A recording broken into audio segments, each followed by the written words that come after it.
Hello, Black Eagles.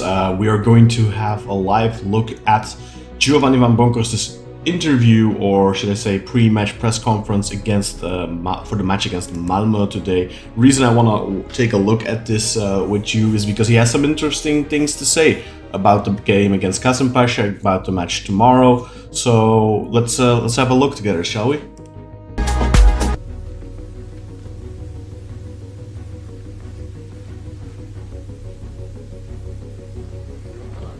Derim. Oyuncu bağlamında hem de merak ediyorum. Well, I mean, it's every game has its own story, you know. And in the end, you analyze the games why you lose. So for me, that's the most important thing. After disappointing results, you can win a game and play bad. You can lose and play really well. So for me, those things are different. Last month we are having some injuries, so we had to change some players. But you know, for me, always the game that's in my mind is that. I don't think this is an excuse, by the way. I think it's a very valid point because of just because of how big our squad is or small our squad is. I do think the injuries we've had have been detrimental, especially the one to Rasicka has really put us in an awkward position because he is our only true natural winger, and that has been over the last games ever since he got injured has been our biggest issue, is that we just don't have the depth at the winger position. So Gio is definitely right there. The last game we played, and after Kasımpaşa game, I felt really bad because of the performance, because of the loss. Those You and me both, Gio. are the moments where you are thinking a lot about everything. It's normal, but so that was a different loss than Gala game. We are now playing in Europa League, which the last result was a good one for us, very important. Now it's important to continue winning in Europe, to get to 6 points and also be closer to getting into the next round. But the last days, we talked a lot about the Kasımpaşa game. Yeah, this game is instrumental. I've been saying it for weeks. If we want to continue in the Europa League, if we want to qualify for the next round, 3 points against Malmö are essential. 3 points in the subsequent match against Maccabi Tel Aviv are also essential. In essence, we have to take 6 points from these two games. We dropped 6 points in the first 3 matches. We lost the first 2 games, which is to an extent understandable. Ajax and Frankfurt, we all thought Ajax was going to be a walk in the park, but now we see also in the Dutch Eredivisie, Ajax are having a fantastic start to the season. They just beat Feyenoord, they just beat Ajax. They are on 25 points out of a potential 30. That's a good start to the season. They're only 5 points behind PSV now, and actually they have played only 9 games if I'm not mistaken, so they are 5 points behind, but if they win their game in hand, they're 2 points behind. Then they'd have 28 out of 30. That is incredible, unless I'm mistaken here. But that does not take away the fact that this game is extremely important for us. We have to win it. And we analyzed the game and what we did wrong, what we need to improve. I think that's, for me, was the most important thing coming into this game. Like our way of playing, how we play, because when we are at our level, then we can beat anyone. But if we, I agree with that. I think we've seen that. We ragdolled Galatasaray in the Super Cup. I really don't think that was an accident. I think that could have been very similar in the cup, in the league game. But we missed a little bit of sharpness, and we were out 4 players. Musrati is really important. Rasicka is important. Paulista, maybe I think less so, because I think Emirhan and Felix played really well together. Don't get me wrong, I think Paulista is a fantastic player, but I think we missed him less. But Musrati, Rasicka, we've been missing tremendously. And adding on top of that a lot of players are not really in form. But I agree with Gio, when we are playing our best, I think we can beat most teams in the Europa League, at least. Like, this is not Champions League, there's good teams in the Europa League, but not the elite of the elite. are not, if we are a little bit less than we normally are, we can find difficult against any team. So my most important thing is to get the team ready from tomorrow, from the first minute, that they're ready to face the opponents, that they give me the energy, that they have the mentality and the desire to win. I think those things for me the last days were the most important thing I addressed to the team. Yeah. I think this is a good statement from Gio already. I do think there is a lack of desire from certain players, like Masuaku is a prime example. Like when you play as sloppy and as uninterested as he does and as arrogant as he does, then you can't say that you have desire to win because you're too cocky. And being too cocky, that's not a good thing.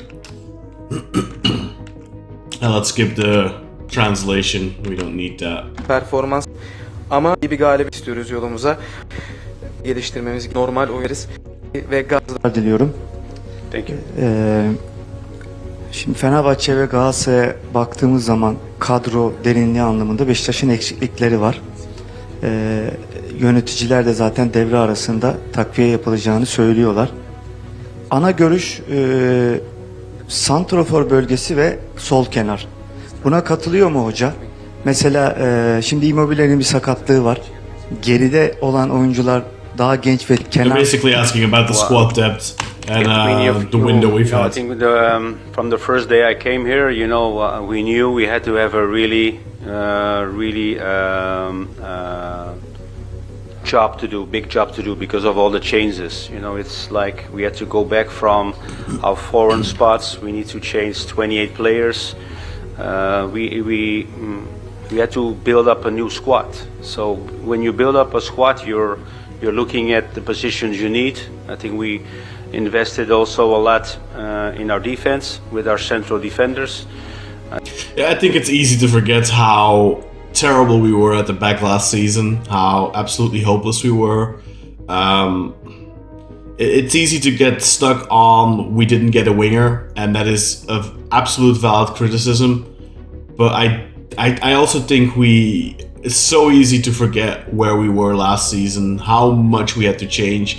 I think if you look at these changes that we've made with Felix, with Gabriel Paulista, with Emirhan, it's the first time in a long time that I feel we have a very valid central duo, and we have a good rotation option for that central duo even, because Emirhan has been playing really well in the absence of Paulista. Has he been perfect? I think in the beginning he made some mistakes. I think the last couple of games when he had to step up when Paulista was injured, I think Emirhan has been really good. So I think it's so easy to forget. We had so many things, so many problems, so many positions to fill. We did like 70% of the job, I want to say. And I think for one window, that is excellent. Obviously, it wasn't perfect. It was glaring that we needed at least one more winger. And it was also glaring that we, in my opinion, did not have a set-piece specialist, which has been apparent so far. Although that has supposedly been addressed by hiring a set-piece coach. So that is, at least you address that to an extent then. Obviously, that's not perfect yet, but it will help tremendously. So I do think that we can't be too harsh in our criticism, because the amount of transfers we had to do, it is just not realistic to expect us to overhaul an entire squad, not just the starting 11, but also the bench in one window. That is just impossible for reasons that Gio is about to explain. I think because that was, the issue about being defensively more stable, to concede less goals than last season. So we had to, it wasn't quite an easy job, because we were looking at the spots who are available, we're looking at the budget, we look at financial fair play. We had so many things we had to think about.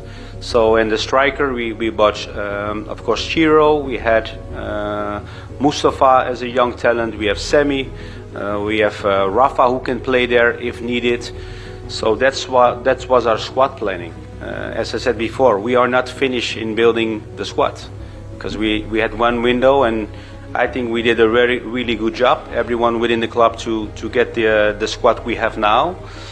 but we are not ready. We still need some changes, which we have the next window and the window after. And so it's not easy as it seems. Of course, I want to have like every position double, I have now, but so that's why we also said, okay, when we are not having Chiro, we have players behind we can give minutes, like Mustafa, like Semi. Semi normally plays as a striker as well, so for me, that's also an option.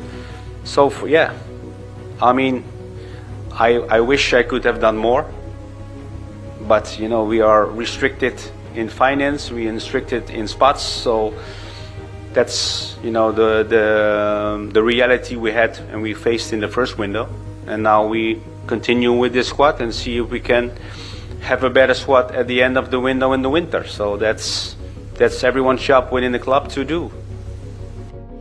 One big mistake they made, I think, this window was, I think the biggest mistake was when you already signed Sherendur, signing João Mario on top of that.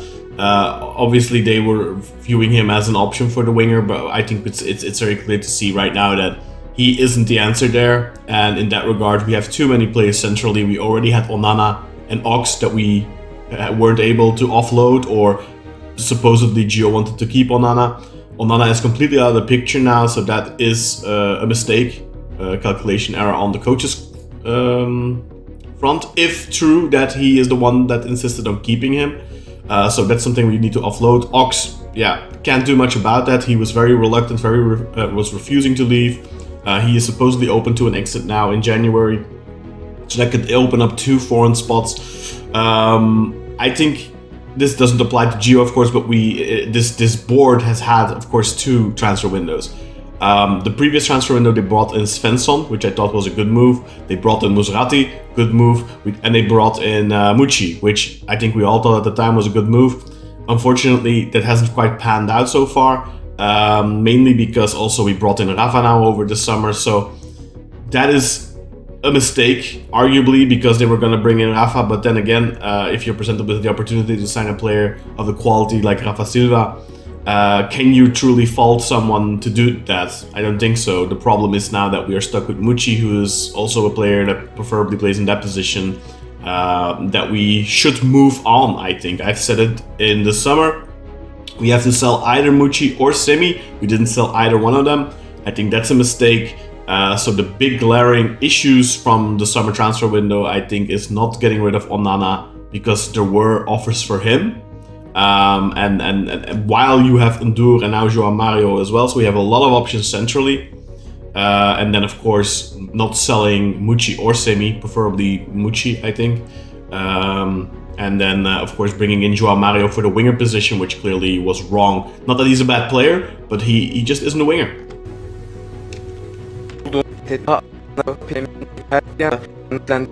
Fnakka'ya Bein Sports. Beşiktaş son 2 haftaya kadar ligin en az gol yiyen takımlarından bir tanesiydi ama son 2 haftada kalesinde 5 gol gördü. Gabriel Paulista da hocanın dinamiklerinde önemli bir oyuncu ve yarın da çok önemli bir karşılaşmaya çıkacak. Malmö karşılaşmasına Beşiktaş. Gabriel Paulista takımdaki yerini alacak mı? Takıma geri dönecek mi? Sakatlıkla ilgili durumu nedir? I'm going to answer this question myself first. I don't know what Gio's going to say yet, but I think it's very unfair to state that Beşiktaş have conceded 5 goals in the last 2 league games, and to ask whether that has to do with Gabriel Paulista's absence. I really don't think so, because I think both Felix and Emirhan have played really well. Both in the Galatasaray derby, they were excellent. In this Kasımpaşa game, they were excellent as well. They were not at fault for any of the goals. I think whether Paulista plays or not, if Masuaku decides to do what he did on Saturday, you concede. And those set pieces, I don't think. Maybe Gabriel Paulista can organize a little bit during the setup of the defensive unit, but I don't think he would make a difference. I really don't. I don't know what Gio's going to say, but I really don't think that Paulista's absence has been significant, simply because of how well Emirhan has done. Well, he's back. He's been training today. He's training already Sunday with the team, so he will be available for tomorrow. Yeah, we have to see if he starts.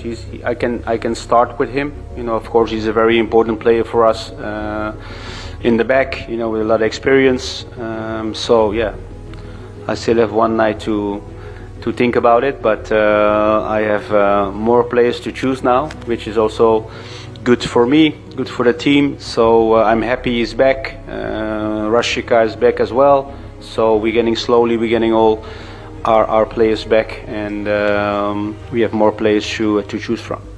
That's big news. Rashica is back, and in his I think it was the pre-Kasımpaşa match press conference, if I'm not mistaken. It might have been Galatasaray. But he mentioned that Rashica wasn't back in training yet. Gabriel Paulista was back in training, so it must have been the Kasımpaşa one. He mentioned that Paulista was back in team training, but he mentioned as well that Rashica wasn't back yet, and that Rashica was expected to be back around like just before the international break or something. So I'm just hoping right now that this means they aren't rushing him back. I don't expect Rashica to start tomorrow.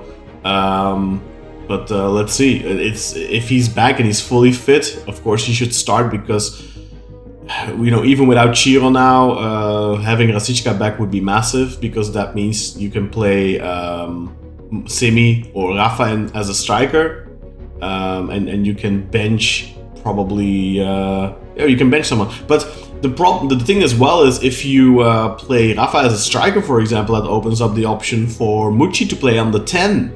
I would like to see that, because I'm really done with seeing Mucci on the wing, because I don't think he works out there. I don't think that works. But put him centrally behind the striker. If you're gonna put Semi or you're going to put Rafa as a striker, hopefully that means Mucci gets an opportunity behind the striker. Bunu sormak istiyorum. They have 3 points out of. Well, it's. You know, of course, you have 3 points out of 3 games. You always try to get more points. You know, I think we faced really 3 good teams in our first 3 games with 2 away games.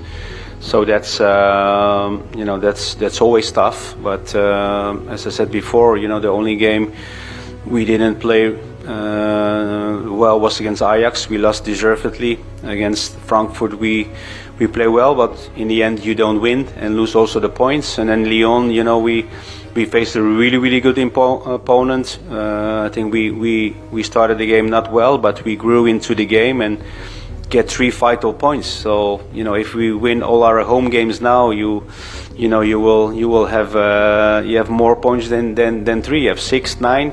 And then maybe that's enough to go through. Easy mathematics, right? Our target is to be in the Europa League after, you know, the group stages. So we are still in contention to do so.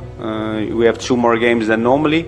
So tomorrow is another big step we can take. So that's you know, our home advantage. You know, unlucky for us, we only have 3 home games, because we need to play away also against Tel Aviv, but that's the way it is. But it's an absolute scandal. That's the way it is. He says, I think he should speak out. That is so unfair. That's a massive injustice. Whether or not you agree with the reasons behind it, if you're by any chance a fan of Maccabi watching this, for example, I don't really care. It's not fair on Beşiktaş as a club. It simply is not. It simply is not. But we're gonna fight and make sure, you know, we are going to the next round after the group.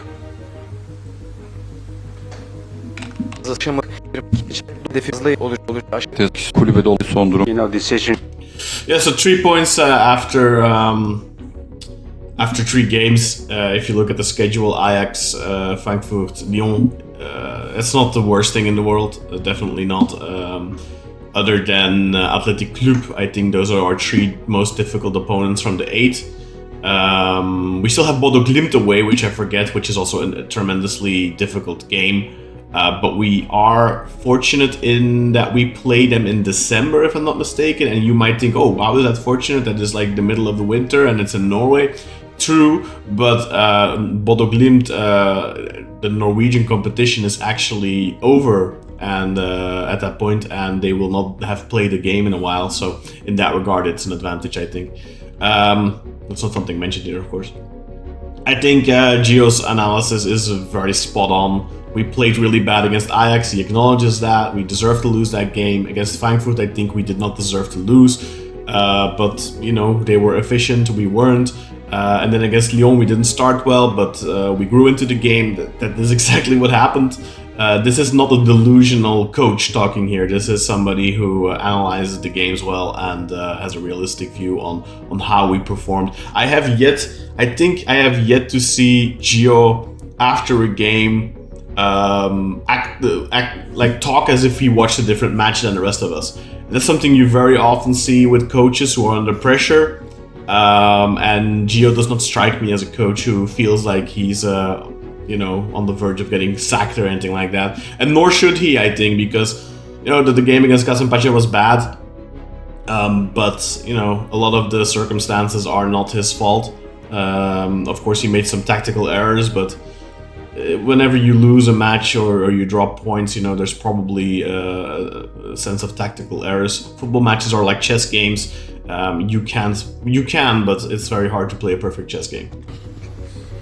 Yeah, well, I mean, it's decisions you have to make. I think after Musrati was injured, he came back, but I think the combination share and Jetson was working really well for us. So that's why you want to continue in that combination. Doesn't mean he's not gonna start again. You just because you analyze every game, you analyze the players. That's an error, I think. So this is something we talked about on our show on Monday. Why is Musrati not playing? Why is there no communication on it? And I suggested that it's probably because Ndur has been playing so well. And this is the problem, right? Like Ndur has been playing well. The issue is that it's not that Ndur doesn't play well. The issue is that the balance in the team is disrupted when Musrati doesn't play. Because as Kartal highlighted as well, as he pointed out, Jetson has to play differently when Musrati isn't around. When Musrati is playing, Jetson can play more in a free role. He can make more runs. He can do this. He can contribute more offensively. Now he has to work more defensively, or at least he has to be in possession more. I think that's what Kartal said. And I think Gio has made a mistake probably if Musrati is 100%, which it seems like, because that's what Gio is essentially saying here. I think Musrati should have been starting again. Maybe not against Galatasaray, because you don't want to bring a player back too early. We've seen that last season with Musrati as well, when he came back and he started the game straight away against, I think it was the Fener derby, and he was a little sluggish, he was a little slow, he got that red card because of it. I don't think you want to rush him back, but I think against Kasımpaşa he probably should have started, or at the very least he should have come on at halftime. So that's a mistake from Gio then. There's no other reason not to play him, so it was a pure tactical decision on his part, so that was an error. But he's still an important player for us. He played some good games before he got injured. He was I think a good buy last season, very important last season, of course, with his winning goal again in the cup, and also in the beginning of the season he started well. But it's the team is developing, and also the lineup is developing. It doesn't mean like the lineup of Kasımpaşa is the lineup for tomorrow. That can let's hope not, right? Change. That's football. The dynamic you have. You analyze the players. You analyze them physically if they performed, and that's why you pick your players for the game. And it's understandable that he wanted to give Ndur minutes, but at the end of the day, Musrati is our player, Ndur isn't, and it's very good to have an option like Ndur. But I think Musrati, if he's fit, he should be playing. Simply because of the reasons I already pointed out earlier, and I think all of you will, or most of you will agree with that. That's also not only for Al Musrati, but it's for all my players. Artan üzerine ne gibi önlem Most important thing is, düşünüyorlar? Teşekkür ederim. Well, I think the most important thing is to keep assessing your players. It's not like if they're not injured that they don't need assessments or treatments. I think that's very important for every player. Also, when you are fit, to keep maintaining your fitness. With Milot, he came back from international games, so yeah, we haven't have him in on the pitch to know what the injury is. We know why he got injured.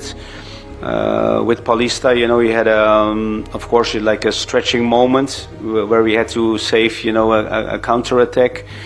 Chiro is a minor injury. He has some an old injury where he's having problems, but I think he will be back after the international break. And Naisip, is a ACL injury. So those are things you cannot prevent. But Naisip. What we are doing is every day assessing the players about their physical condition, and then see what they have to do for training or extra training. It's not like a player gets injured and that's it. No, there's a whole history in before that to keep training them in the gym, on the pitch, checking their loads, checking their body if they have problems or even little problems. So you have to treat your players, like you should, because those are our assets. They have to perform every Wednesday, Tuesday, or Sunday, Saturday. So they need to be at their best level, and that's the energy and all the work my staff will put into them. Yeah, I mean, those injuries are important. It's important to know when those players will be back.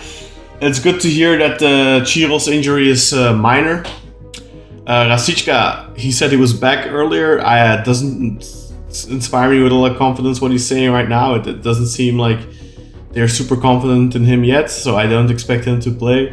And Paulista, he had that injury when he intercepted that ball and he went full stretch. I think Emirhan had a very similar intervention at some point a couple of games ago, and the difference, of course, Paulista 34 years old, Emirhan 24 years old. Yeah, that's of course one of the risks with older players. They might get those types of injuries, but at least he makes the effort to make that interception. And not much to add to this really. It's good to hear that we'll be recovering most players at least soon. With Musrati, I really hope he just puts him back into the lineup. I really think he's important, and I do not get the sense from Gio that he. It's hard, right, from an interview like this, but I think we all see Musrati as an extremely important puzzle piece because of how he allows us to absorb pressure from the opponents, how he is able to be a playmaker from deep, how he's able to distribute the ball from just in front of the defense. He has a very important aspect I feel we are missing.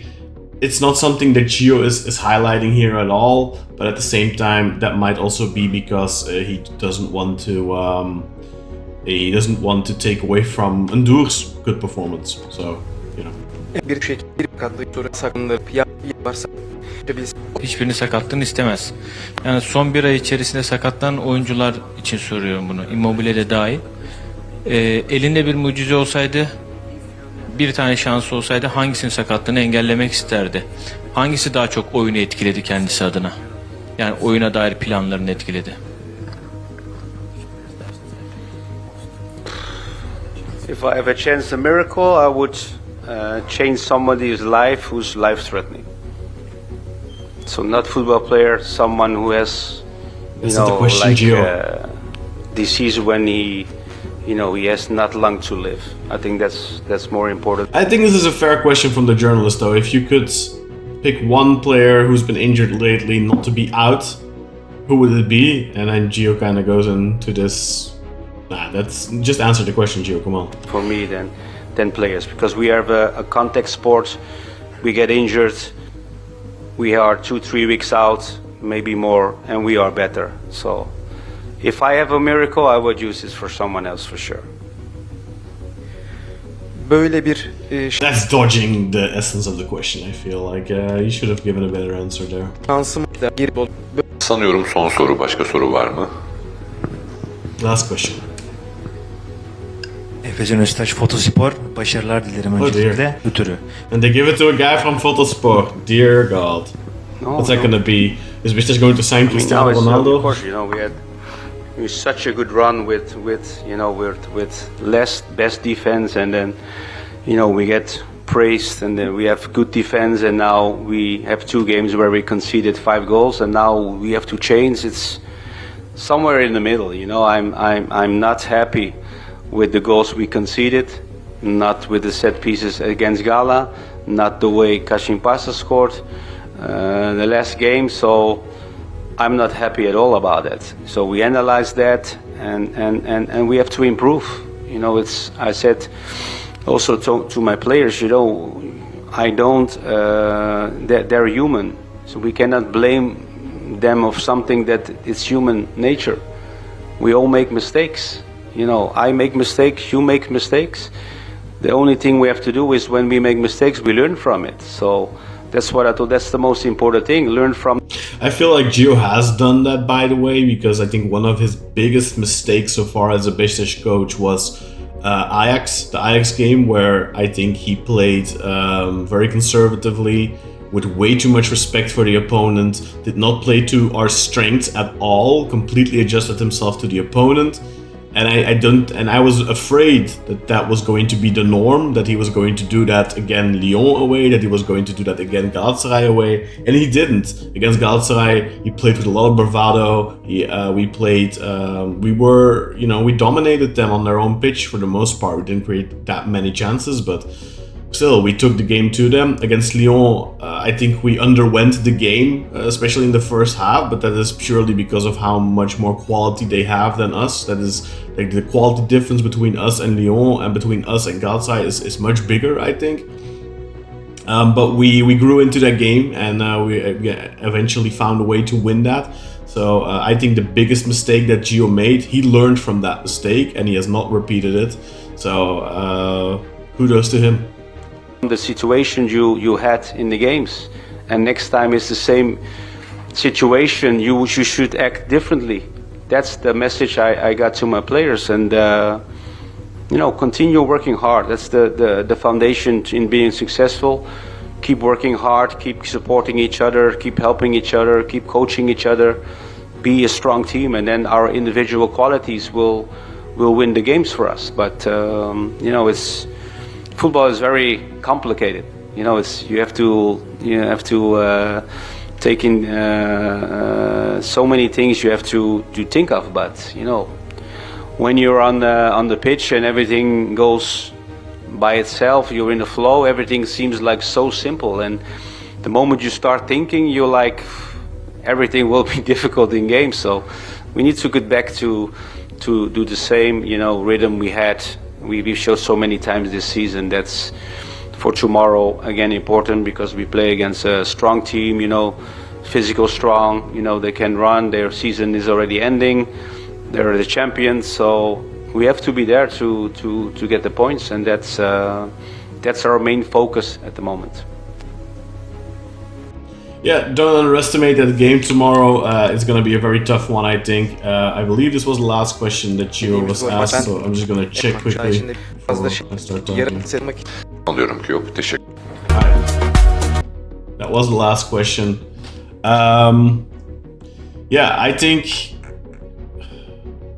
I think it's a very difficult match for sure tomorrow. We cannot underestimate it. I think we're all kind of assuming Besiktas have to win that match, and yes, they do for sure, because it's important in our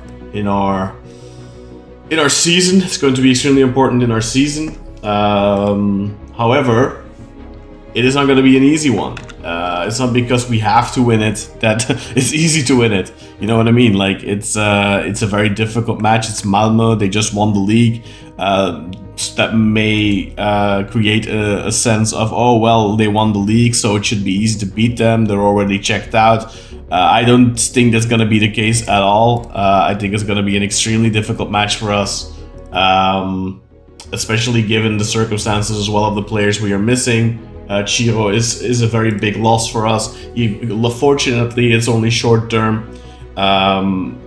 We have to find solutions. I am very curious to see what Gio is going to come up with tomorrow, what lineup he's going to come up with tomorrow. He's in a very difficult position in terms of availability from his players. From what he said, I do not expect, I don't expect Rasička to be starting, unfortunately. So that leaves him limited options up top. So the big question is, for me, is he going to repeat a mistake, starting with Mustafa Hekimoğlu?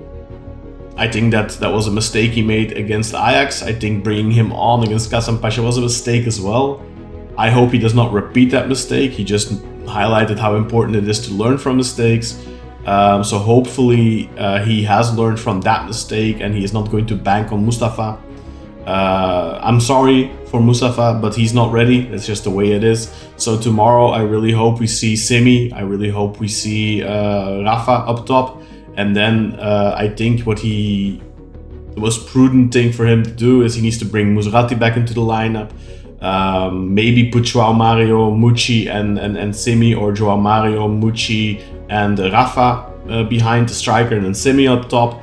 Something like that. And Musrati back. But I suspect Ndour will start because he's clearly a fan of Ndour. Rightfully so. I think Ndour is a good player, but Musrati needs to come back into the lineup. So I'm very curious to see what Gio is going to do tomorrow. All in all, I thought that was a very good interview. I think he was very open about his communication, other than at the end there, where I think he could have just instead of being cute about the answer with if you could omit one injury over the last couple of weeks, which one would it be? I think he could have given a fair answer to that, but.